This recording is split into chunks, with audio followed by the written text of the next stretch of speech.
अस्सलाम वालेकुम students, welcome to my channel. Students, मैं हूं मोहम्मद शिराज नूर और आप देख रहे हैं एमएसएन मैथमेटिशियन यूट्यूब चैनल। तो स्टूडेंट्स, आज के लेक्चर में मैं एनालिटिकल डायनामिक्स का एक टॉपिक है कंस्ट्रेंट्स। तो आज के लेक्चर में मैं कंस्ट्रेंट्स को डिफ़ाइन करूंगा एक एग्जांपल्स के साथ। ओके, तो वीडियो को आखिर तक देखिएगा, मेरे साथ रहिएगा। चलिए स्टार्ट करते हैं आज का लेक्चर।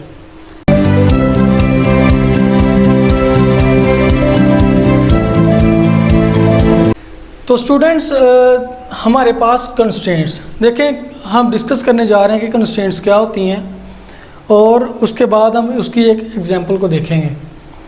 आप देखें कि वो कहता है कि एनी कंडीशन और restriction on a body is called constraint.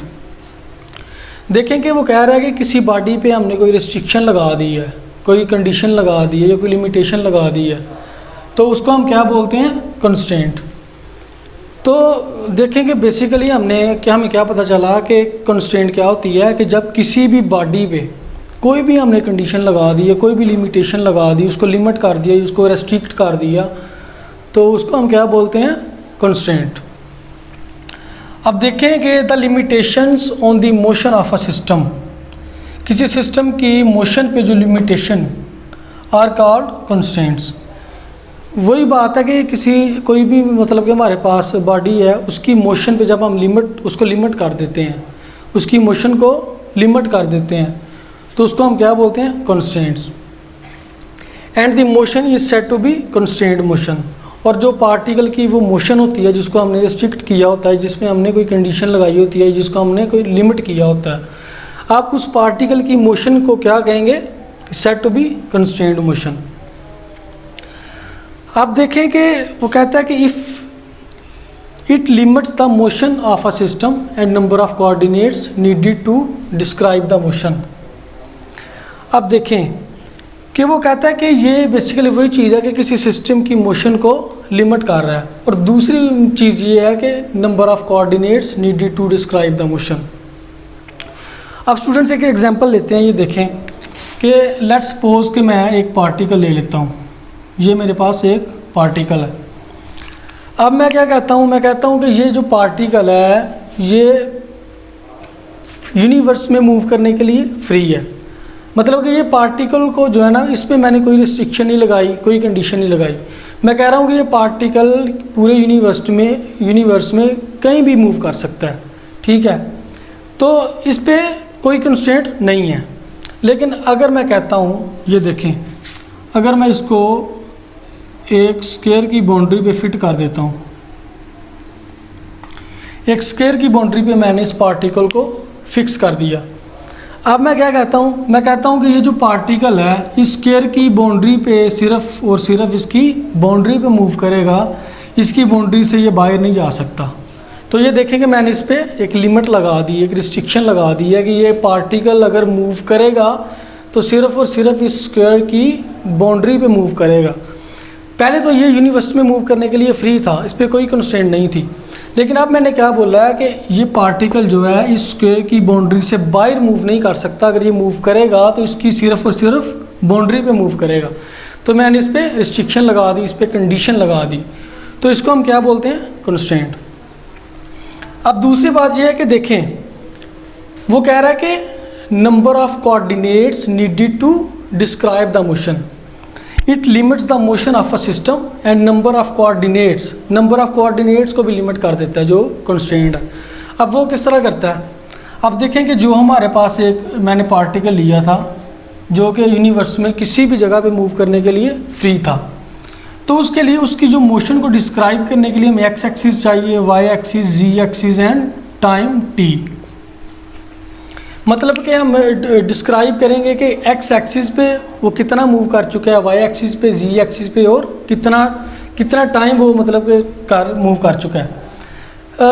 ये उस पार्टिकल के लिए था जो यूनिवर्स में मूव करने के लिए फ्री था। अब देखें कि वो कह रहा है कि number of coordinates needed to describe the motion.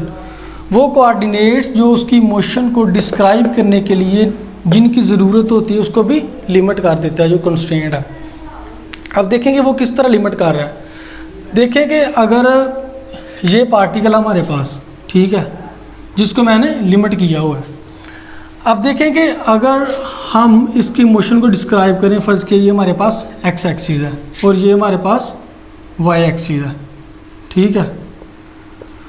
तो अब ये देखें कि यहाँ पे सिर्फ क्या है हमारे पास, मैंने जब इसको रिस्ट्रिक्ट किया हुआ है, इस पर लिमिटेशन लगाई है, लिमिट लगाई है, तो इसमें हम सिर्फ और सिर्फ क्या फाइंड करेंगे कि एक्स एक्सिस पे ये कितना मूव कर चुका है, वाई एक्सिस पे कितना मूव कर चुका है, और टाइम टी तो आएगा ही, ठीक है। अब ये देखिए इसमें क्या हुआ है, इसमें जी एक्सिस निकल गया, इसमें जी एक्सिस पे हमें जो है मोशन को डिस्क्राइब करने की ज़रूरत नहीं है। तो ये देखिए कंस्ट्रेंट ने जब हमने इसको रेस्ट्रिक्ट किया तो एक जो जी एक्सिस वो यहाँ से निकल गया। तो अब हम इसकी मोशन को डिस्क्राइब करेंगे तो एक्स वाई एक्सिस और टाइम टी पे डिस्क्राइब करेंगे। अब इसी तरह अगर स्टूडेंट्स देखें कि मैं जो है ना एक ऐसा करता हूँ कि मैं एक ये लाइन लगा देता हूँ, ठीक है, ये हमारे पास ये पार्टिकल है। अब मैं क्या कहता हूँ कि ये जो हमारे पास ये जो पार्टिकल है सिर्फ इस लाइन पे मूव कर सकता है, इस लाइन पे। अब इस लाइन को अगर हम एक्स बोल दें, ठीक है, तो टाइम तो आएगा ही साथ, टाइम टी। तो ये देखें कि जब मैंने इसको एक लाइन पे इस पार्टिकल को फिक्स कर दिया है, इसको इस पे लिमिट लगा दी है, तो हम सिर्फ इसकी एक्स एक्सिस में और टाइम टी पे इसकी मोशन को डिस्क्राइब करेंगे। तो यह वाई एक्सिस भी निकल गया और जी एक्सिस भी निकल गया, मतलब कि कोऑर्डिनेट्स को लिमिट कर दिया।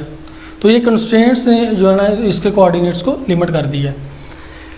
तो अब आगे देखें, वो कहता है कि if a particle allowed to move on the circumference of a circle then only theta is sufficient to describe the motion. वो कहता है कि अगर हमारे पास एक पार्टिकल है वो किसी सर्कल के सर्कमफ्रेंस पे मूव करने के लिए फ्री है, मतलब कोई पार्टिकल है वो किसी सर्कल पे के सर्कमफ्रेंस पे ही मूव कर सकता है, उससे परे नहीं जा सकता, तो वो कहता है कि theta is sufficient to describe the motion. तो वहाँ पे क्या होगा, थीटा जो होगा ना, थीटा एंगल थीटा, सिर्फ और सिर्फ एंगल थीटा के ज़रिए ही हम उसकी मोशन को डिस्क्राइब कर सकते हैं। अब किस तरह, ये देखिए हम इधर एग्जाम्पल ले लेते हैं। ओके, ये देखिए हमारे पास एक सर्कल है जिसका रेडियस हम ले लेते हैं स्मॉल ए। अब ये यहाँ पे इसके सर्कल के सर्कमफ्रेंस पे ये हमारे पास पार्टिकल पड़ा हुआ है। अब देखें कि theta is sufficient, theta sufficient होगा टू डिस्क्राइब द मोशन। इस पार्टिकल की मोशन को डिस्क्राइब करने के लिए थीटा ही सफिशिएंट होगा। वो किस तरह, ये देखें कि हम इस पार्टिकल का एंगल चेक करेंगे इस सर्कल के रेडियस के साथ। अगर पार्टिकल हमारे पास यहाँ पे पड़ा हुआ है तो इसका हम एंगल चेक करेंगे। तो एंगल ही चेक करके हम इसकी मोशन को डिस्क्राइब कर सकते हैं। आप देखेंगे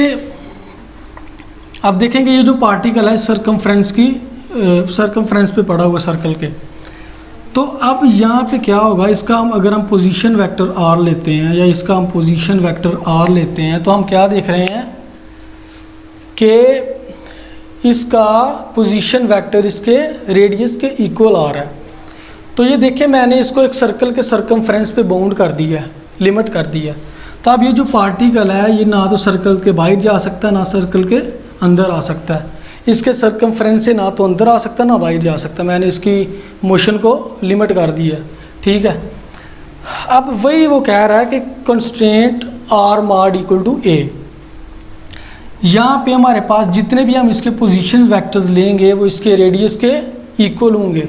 तो जिसकी वजह से हम क्या देते हैं कि कंस्ट्रेंट क्या होती है, R mod equal to A, या फिर एक अगर इधर ले आए तो R minus A equal to 0।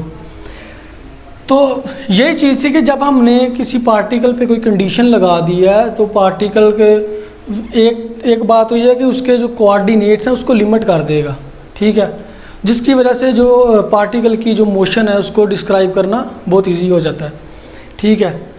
तो आप देखें कि अगर हम इसको थोड़ा सा रिवीजन करें तो वो यही कह रहा है कि कंस्ट्रेंट्स क्या होती हैं कि किसी पार्टिकल की किसी बॉडी पे कोई रिस्ट्रिक्शन लगा देते हैं या कोई कंडीशन लगा देते हैं या उसकी मोशन को लिमिट कर देते हैं, किसी सिस्टम की मोशन को लिमिट कर देते हैं, तो उसको हम क्या बोलते हैं, कंस्ट्रेंट। तो स्टूडेंट्स यही था आज का लेक्चर हमारे पास। नेक्स्ट लेक्चर में हम होलोनोमिक और नॉन होलोनोमिक कंस्ट्रेंट्स को डिस्कस करेंगे, जो कि कंस्ट्रेंट्स की टाइप्स हैं। तो मिलते हैं इंशाल्लाह नेक्स्ट लेक्चर में, तब तक के लिए अल्लाह हाफिज़।